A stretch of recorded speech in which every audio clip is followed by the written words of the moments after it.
Oh, wow. Can't believe I stand here. Whew. Good afternoon, Ilian. Good afternoon, Urs. Thank you for the amazing introduction. It didn't really sound like me when I hear it. Instead, distinguished faculty members, staff, proud families, esteemed guests, and of course, the GEMBA class of 2023. It's amazing, and I'm delighted as well as honored to be here with you today, celebrating the memorable milestone in your professional and personal journey. You've made it, my friends. You made it, yeah, you survived. You completed everything required by the world's most demanding GEMBA program. You put it in a lot of time, energy, and also money into this journey, as well as your loved ones and yourself perhaps also have made a lot of sacrifices to bring you to today. Today, I'm excited to be with you on the day you embark on your next career and life chapters. Giving a commencement speech, by the way, is a big responsibility, so I will try my best to make it as meaningful for you as I possibly can. As I reflect on my GEMBA career and life experiences, there are 3 points I hope you will find useful to add to your perspectives as you take on your new life and create your own inspiring life stories. Number 1, trust your own timeline. In life, I learned it. Things can happen in unexpected ways, in unexpected times. And when they happen, we may not always understand nor like them. They may at times look even random. They may excite us, disappoint us, inspire us, or put us down, but trust yourself that they happen for a reason. 14 years ago, I arrived at INSEAD Fontainebleau campus, and this Urs doesn't know, because I just told Ilian. Alone, it was the first time I went to Europe. I left my 1-year-old son home in Jakarta and flew 14 hours to Fontainebleau to sit for 2 hours for an MBA trial class at INSEAD, a campus I always wanted to be in. I had no friends and no family in Europe. I remember it was raining hard and my body was all wet and quite intimidated by the foreign environment and incredible INSEAD campus. I went to the reception desk. The lady asked me, "Hey, you look tired. What's your name?" I answered, "Vera." "Where are you from, Vera?" "Indonesia." "Indonesia? You mean the one in Asia?" The nice lady handed over a towel and a cup of coffee, and she asked, "When did you arrive, Vera?" "This morning, ma'am." "How long did you fly?" 14 hours, ma'am." "And when you'll go back?" "Tomorrow morning." "So you're saying you fly all the way 14 hours from Indonesia just for today's class?" "Yes, ma'am." I don't remember what class it was, but I remember sitting there feeling I was on a different planet. I thought I finally made it. My dream finally came true, to sit next to some of the world's most brilliant minds. I finally was able to be with the group of people that I believe in my entire life that I was never going to be part of, the very smart and talented people. My goal that time was to sit next to them, to enjoy the moment, not to be one of them, because I knew I couldn't. Growing up with dyslexia, I couldn't speak until I was 6 years old. For many, many years, I couldn't read nor count. I went to 2 schools, one in the morning, one in the afternoon, for children of special needs, so I can catch up with other children. Being just like everyone else, to me, was an achievement. In many ways, I was accustomed to putting my head down, being quiet, stay in the back, and not hoping much for myself. I'm Indonesian. I come from North Sumatra. In our culture, men are placed in higher positions than women. Boys will normally be given more chances to go to schools, take higher education, as they're expected to be the breadwinners for the family. Girls will be taught to do house chores and help mothers in the kitchen. I have 2 brothers, who, unlike me, are smart and talented. I grew up believing that my place in the world is behind and supporting my brothers. My role was to work hard, be quiet, and help my parents prepare them to lead the family. To our culture, gender equality was a foreign concept. I was once told that if ever I get married and I can't give my husband a biological son, then he's entitled to marry another woman. In my culture, part of a woman's job is to give birth to a son who will then lead the next generations. I'm glad that I gave birth to two amazing boys so that if my husband ever wants to marry another woman, he'll need to be more creative with the reasons. When I was asked to give this speech, I wonder what advice I can give to an already successful group of talented people. Standing up here, giving a speech to more than 200 most brilliant and competent people in the world in a language that is foreign to people in my country was unthinkable for me 30 years ago. Like me, you would also have struggles, your failures, your disappointments of life. There are times you're tempted to compare yourselves with other people, as I was.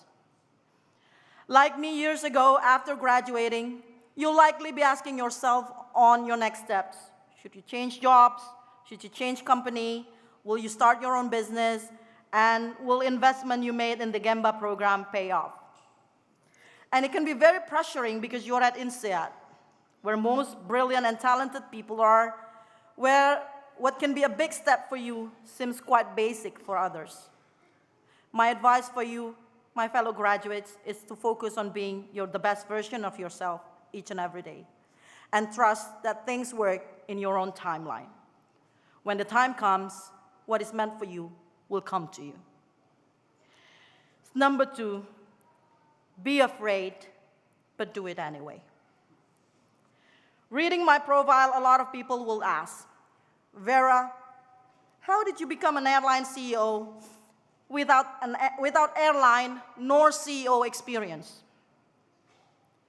After I graduated from GEMBA, my career didn't change much right away. There were times when people asked me if the amount of time, effort, money, and sacrifices I put on the GEMBA program were worth it, and I couldn't give them a straight answer. In 2019, I was selling soy sauces and shrimp paste at traditional market for Kraft Heinz, a packaged food company. That is a job I took after spending 10 years in Danone selling water in bottles when my phone rang. An executive search firm called me and asked, Vera, we have a very exciting opportunity for you might be interested in. The job is AirAsia Indonesia CEO.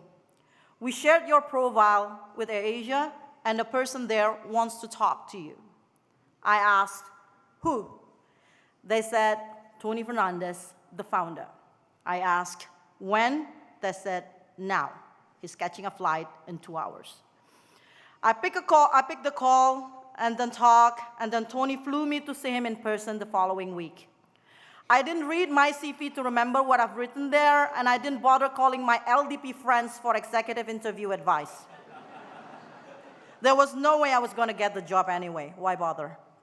I thought an Asia icon wanted to see me. I got a free flight, would drink a cup of coffee with him, take pictures and his signature. What do I have to lose? So I flew.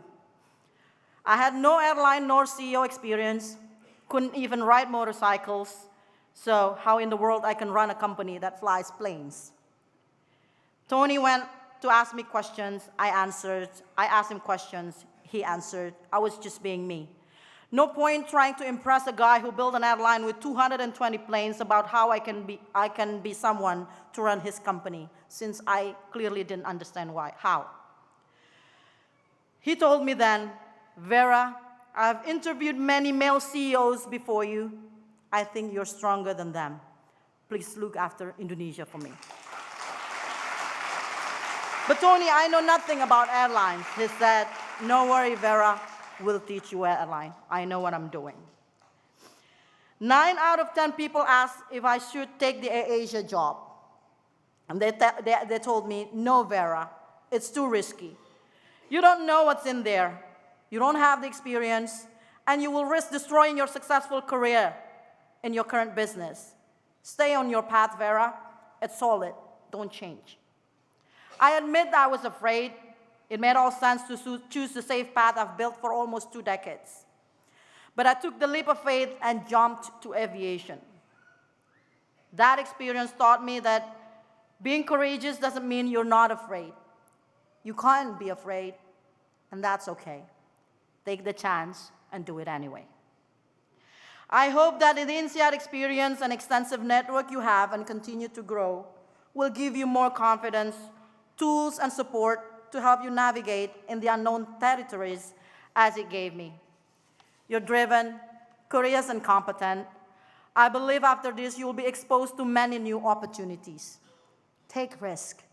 Don't settle for safe choices that comfort you. Keep growing and enjoy every moment.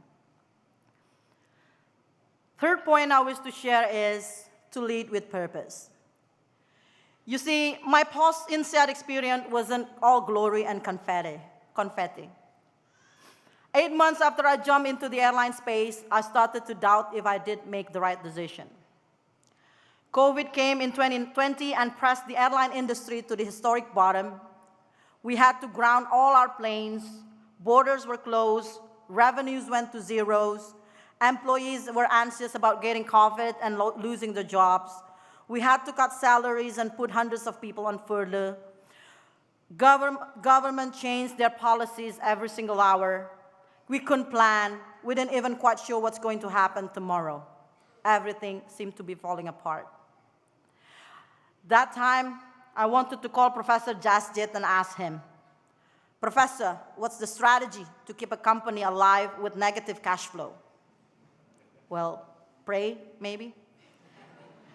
I learned that time that what kept me going and fighting was one goal. I had to make the company survive so people would keep their jobs, so they can still put food on the table, so their children can still go to school.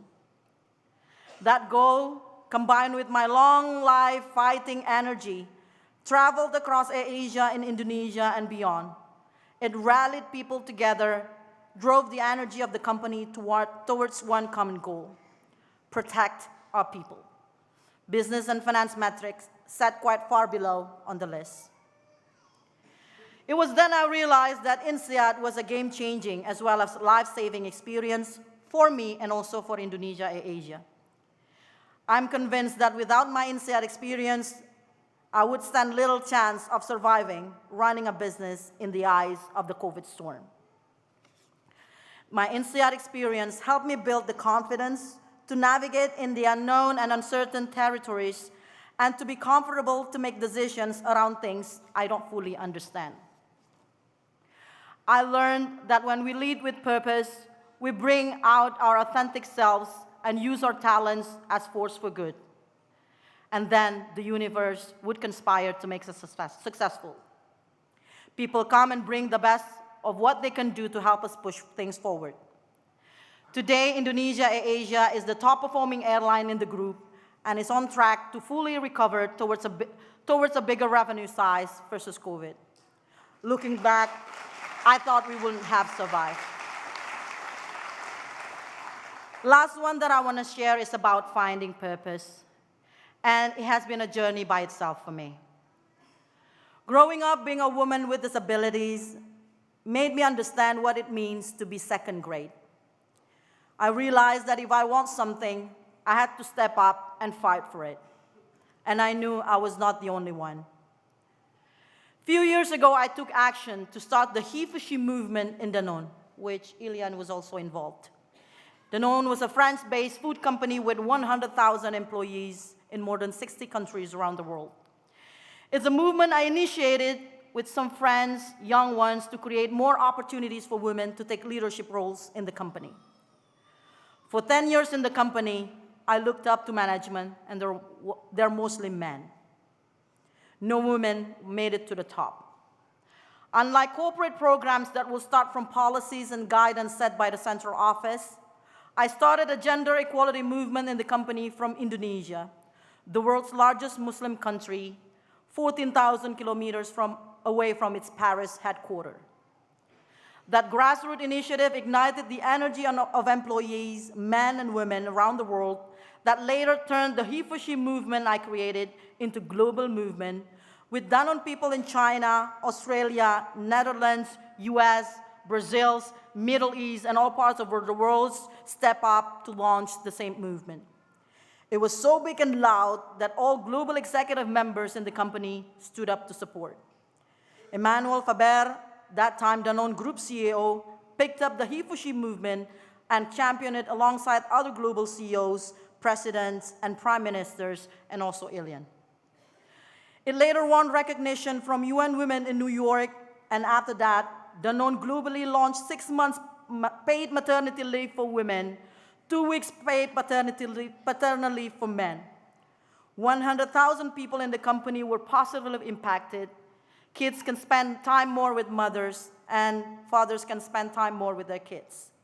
It's amazing to learn what I and several young female talents in Indonesia can create and build for the goodness of others. The experience taught me that we're never too small to make a difference. I was blown away by the happiness of feeling how my life can be useful for other people.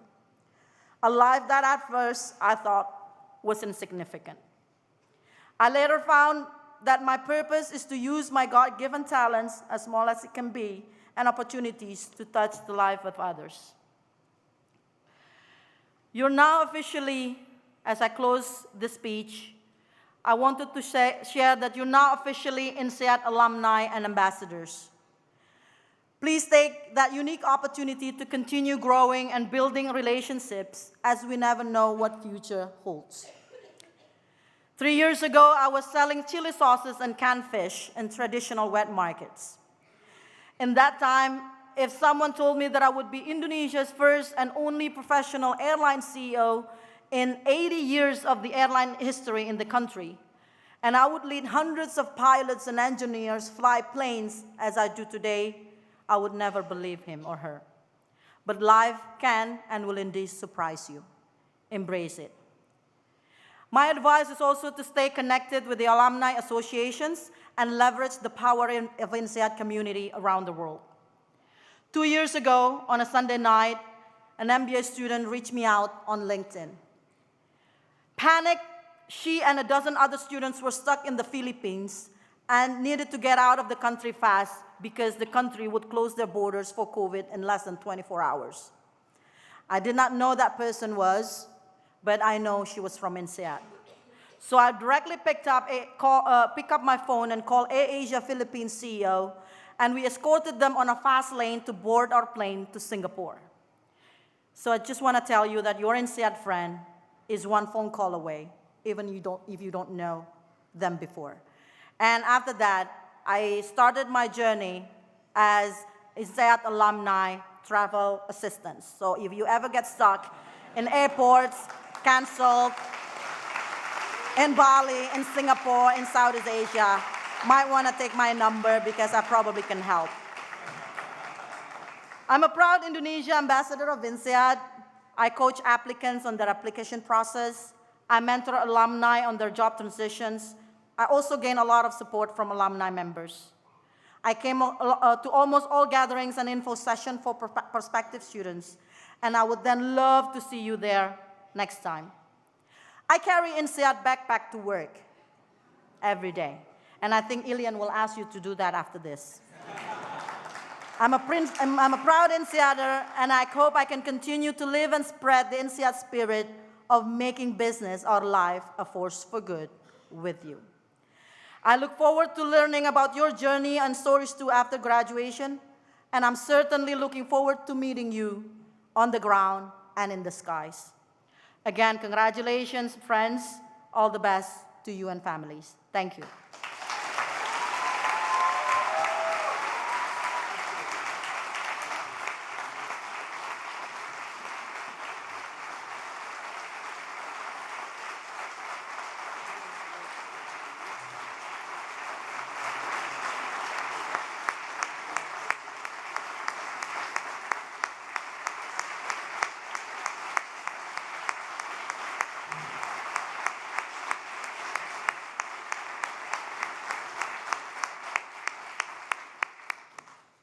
Thank you very much, Vera, for your inspiring words and inspiration for all of us to go out and find our path.